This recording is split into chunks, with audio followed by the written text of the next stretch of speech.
inimigo odeia os jovens. Esses são os jovens da Filadélfia. Desde setembro vem organizado esse congresso. Começaram uma campanha de oração 3 vezes por semana, porque sem orar não dá. Aí já sabe, né?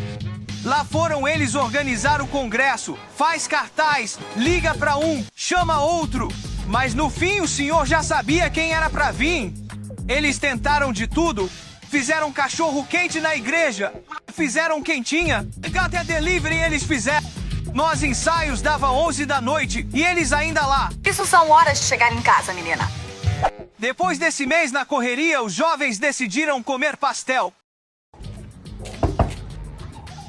Ô, Perigo, desce pastel por $1. Ô, rapaz, seu nome não é doido que mora galinha, rapaz? Sou. Rapaz, eu tô sabendo que sexta, sábado e domingo vai ter um congresso aí, rapaz. Como é que sabe disso? Rapaz, tá todo mundo falando, velho. Everybody hates